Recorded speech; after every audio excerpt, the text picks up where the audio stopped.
Saudara-saudari yang dikasihi Tuhan, kalau kamu masih ingat tentang pembacaan minggu yang lalu, di mana kita meraihkan minggu panggilan ataupun di mana Yesus sebagai gembala yang baik. Yesus yang sentiasa menopang setiap domba-dombanya untuk selamat ke jalan yang benar agar mereka juga berbuah, menghasilkan berkat dan cinta kasih. Dan hari ini Tuhan terus mengingatkan kepada kita. Dia memberi perumpamaan seperti pohon anggur, yaitu pokok dengan ranting-rantingnya, dan kita ini sebagai ranting. Kalau kita menjaga, kita akan berbuah dan berkati. Kita bayangkan juga di dalam perumpamaan ini bagaimana kita mengikuti segala peraturan yang telah diberikan. Kita lihat tanda isyarat lampu. Kalau merah, tandanya berhenti. Kalau hijau, tandanya jalan. Tapi ada di antara kita walaupun merah, dia jalan terus. Akibatnya apa? Kita mengalami kecelakaan. Kita mengalami bermacam masalah. Jadi itu bagi mereka yang tidak mematuhi peraturan. Sama dengan kita. Tuhan memberikan kita hukum.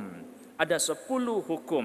Dia mengatakan kepada kita, tetaplah di dalamku. Masih ingat dalam Injil sebentar tadi mengatakan, tetaplah di dalamku, aku di dalammu. Tuhan telah memberikan kita 10 hukum untuk kita tetap, agar kita jangan tersesat, agar kita mengikuti segala ajaran ini, dan di situ kita akan mengalami cinta kasih-Nya. Hukum yang pertama apa? Kasihilah Tuhan Allahmu dengan segenap hatimu, dengan segenap akal budimu, dan segenap kekuatanmu. Hukum pertama juga sudah sukar untuk kita ikuti. Hukum pertama yang begitu membawa kita agar supaya jangan keluar daripada peraturan ini. Kalau kita bayangkan lagi kalau pohon pokok itu tidak disiram airnya, tidak dibajai, pasti dia akan kering dan mati, lalu dibuang dan dibakar. Tapi kalau kita menanam pokok itu, menyemai, menyiram, dia akan menampakkan satu kehidupan yang segar dan menjadi cantik. Begitu juga kehidupan hidup kita. Kalau kita menjaga diri kita daripada awal kita menerima pembaptisan, mengikuti Tuhan, kita mematuhi segala peraturan 10 hukum, kita pasti akan selamat. Jadi Tuhan memberi kita 10 hukum agar kita dapat mematuhi dan hidup kita ini selamat. Agar kita diberikan pelindungan untuk sampai satu hari nanti ke mana? Surga. Tuhan mengatakan, tinggallah di dalamku.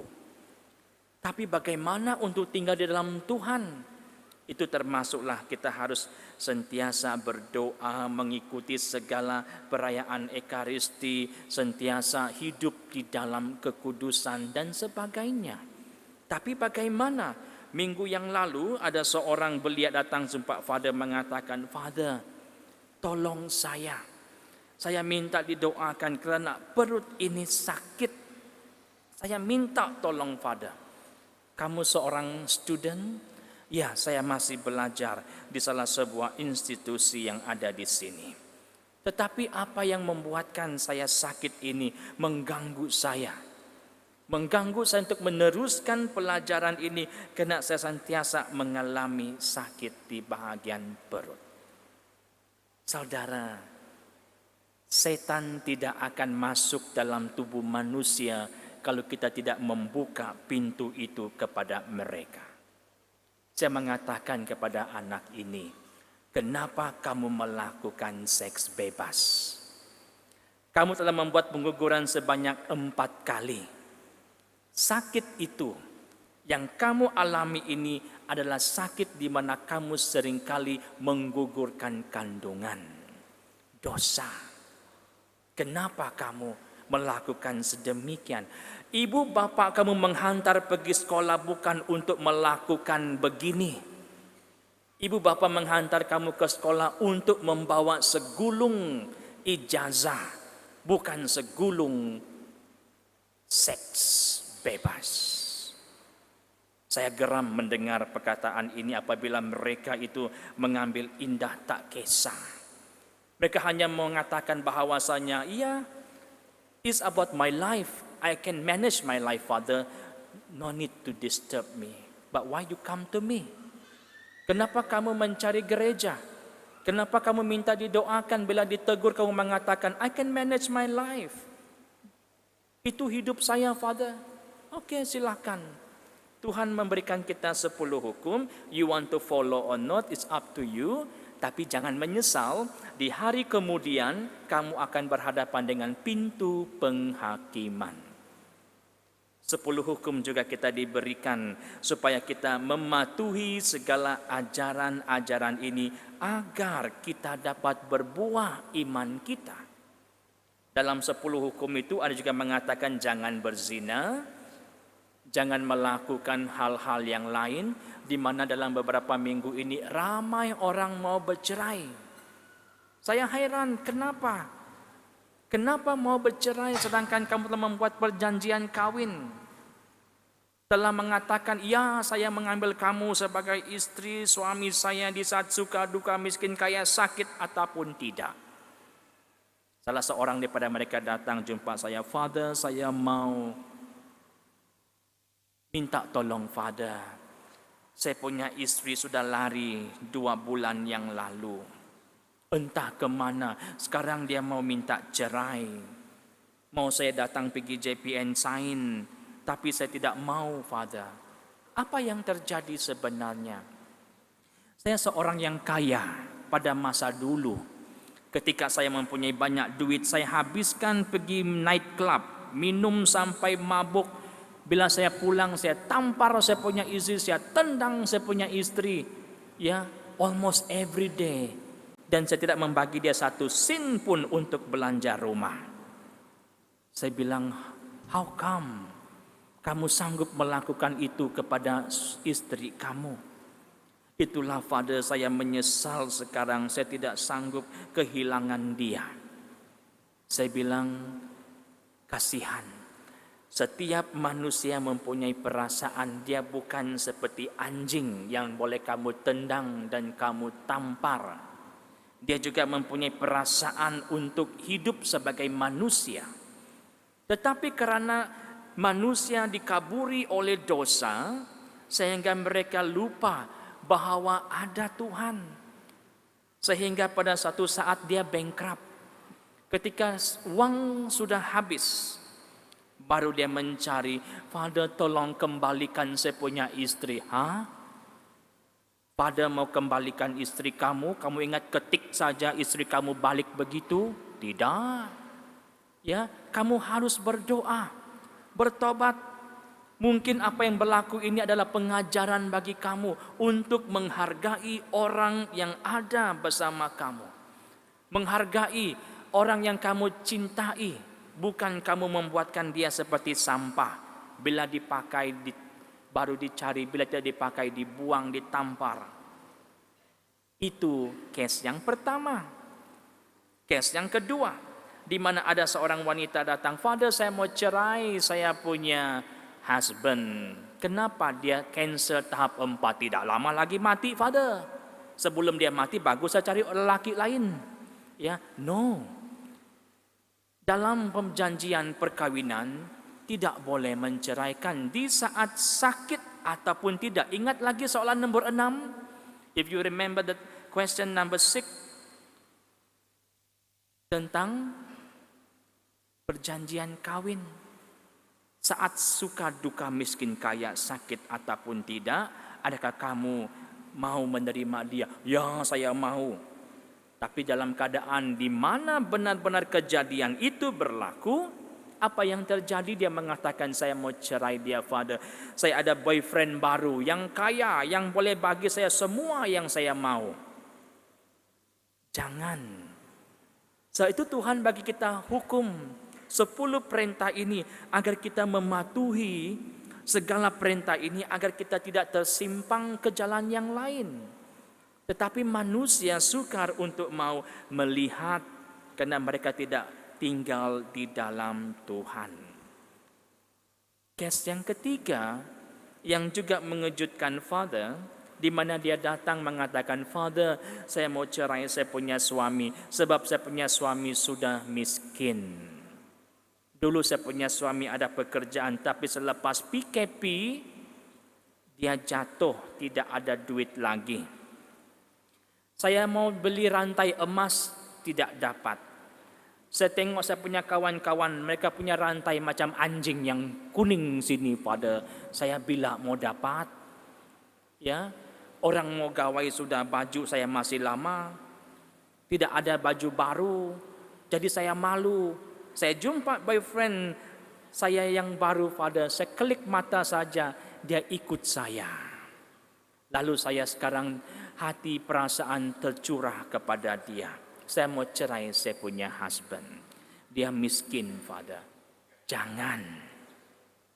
Dosa. Tetapi manusia tidak takut dosa. Karena mereka, I can manage myself. Itu setan. Setan yang telah mempengaruhi segala pikiran kita sehingga kita berani mengatakan bahwa I can do without you, without God. Tapi Injil hari ini mengatakan kita tidak akan dapat berbuat apa-apa tanpa Dia. You can do nothing without me. Itu yang Tuhan firmankan kepada kita. Kita tidak akan dapat memasuki kerajaan sorga kalau tidak melalui Dia. Kita tidak akan dapat selamat kalau tidak melalui Dia. Tuhan mengingatkan kepada kita dalam Injil hari ini supaya kita tetap bersandarkan kekuatan kepada Dia. Saudara-saudari, Tuhan tidak pernah mau menghukum kita kalau kita benar-benar mengikuti segala perintah-Nya. Tuhan tidak pernah meninggalkan kita kalau kita benar-benar mau berjalan bersama Dia. Tetapi di samping itu setan tidak akan duduk diam. Dia akan sentiasa mencari jalan bagaimana untuk menjatuhkan manusia agar mereka terperangkap di dalam jerat mereka. Ramai orang yang terjerat. Minggu yang lalu di mana ada beberapa orang yang mengatakan, Father, saya mau bunuh diri. Saya sudah cukup hidup. Saya terkejut. Kenapa cukup hidup? Saya kecewa. Saya ditinggalkan oleh teman lelaki saya, boyfriend saya. Selama 4 tahun kami bersama, Father. Suka duka kami lalui bersama. Tetapi sekelip mata wanita rampas dia daripada saya. Saya mau bunuh diri, Father. Saya bilang jangan. Bunuh diri itu kamu terus masuk pergi api neraka. Tuhan sayang kamu. Tetapi Father, kenapa Tuhan tidak dengar saya punya doa? Kenapa saya punya boyfriend kena rampas begitu saja sekelip mata, Father? That's mean your boyfriend tidak setia sama kamu. Mungkin kamu itu cuma persinggahan. Berapa umur kamu? 14 tahun. 14 tahun saya ingat sudah kamu bekerja. Belum, Father. 14 tahun. Masih budak. Ya, masih banyak yang kamu harus lihat di luar sana, belum masuk alam pekerjaan. Masih dalam 14 tahun itu cinta monyet. Saya juga pernah cinta monyet.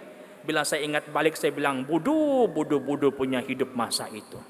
Coba kamu imbas kembali cara ya ketika kamu masih dalam keadaan yang umur sedemikian. Kalau saya ingat saya punya girlfriend banyak. 1, 2, 3, 4. Playboy kah saya dulu itu. Banyak saya punya girlfriend.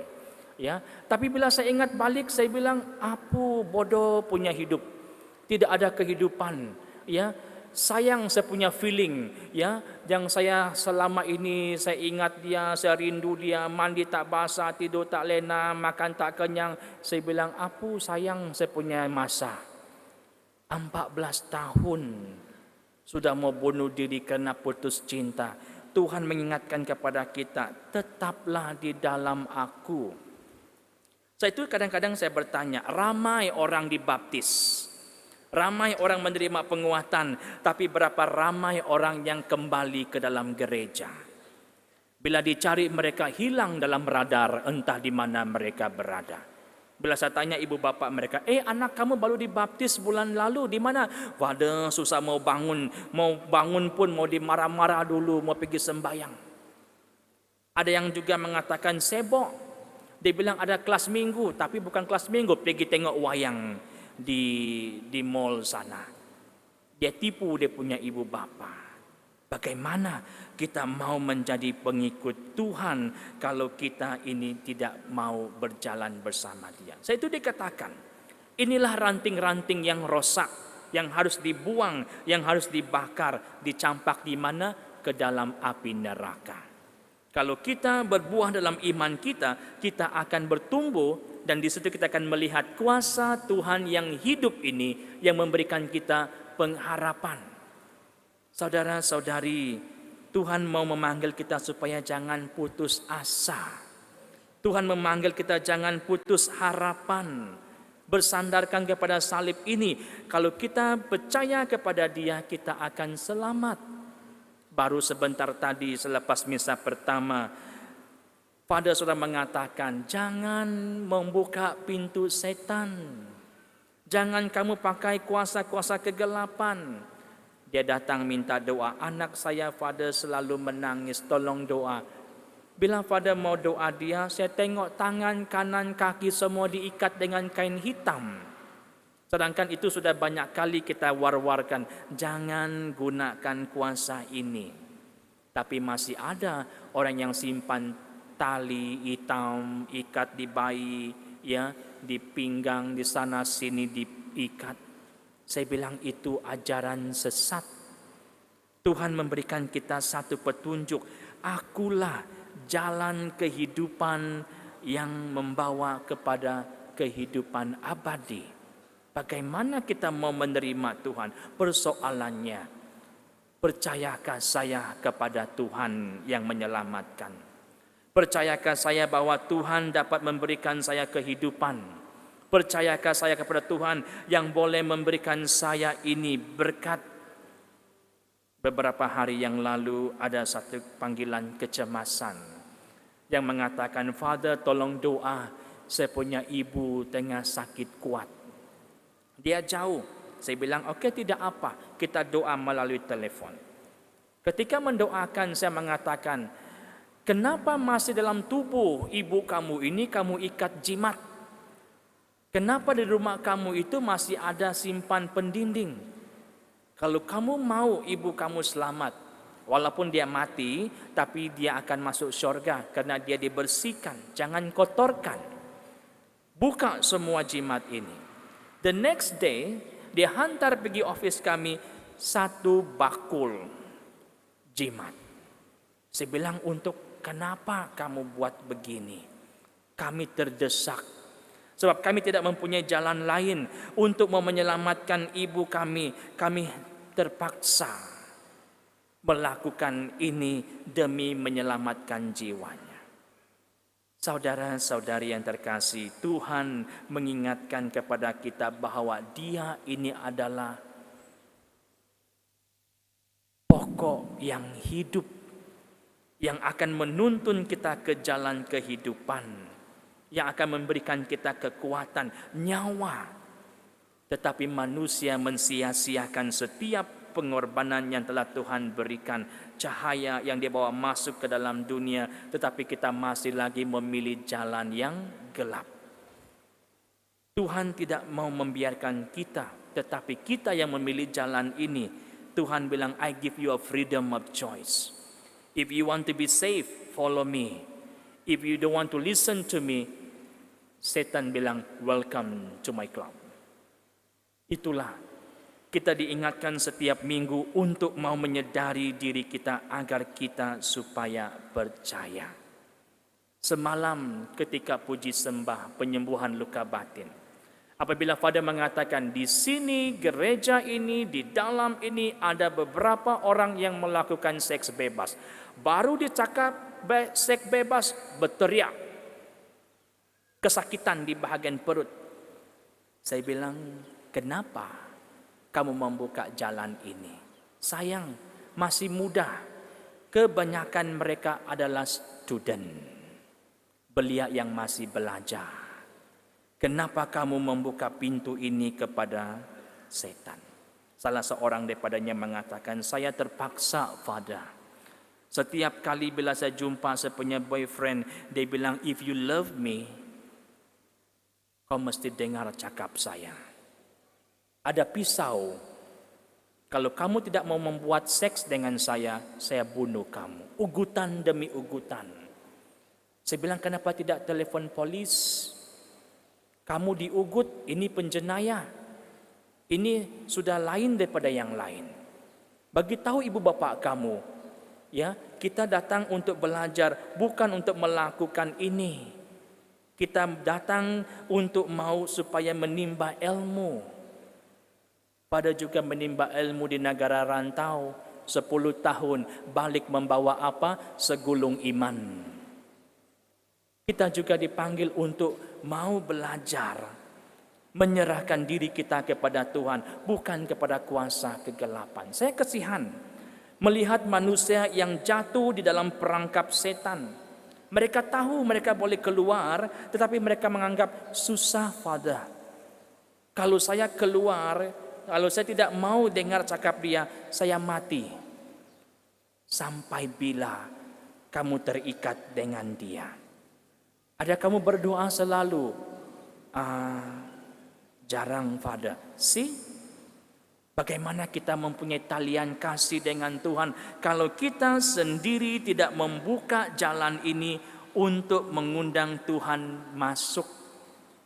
Atau Tuhan mengingatkan kita, tetaplah di dalamku dan aku di dalammu. Maka disitulah kita akan berbuah dan menghasilkan banyak berkat. Tuhan memberkati.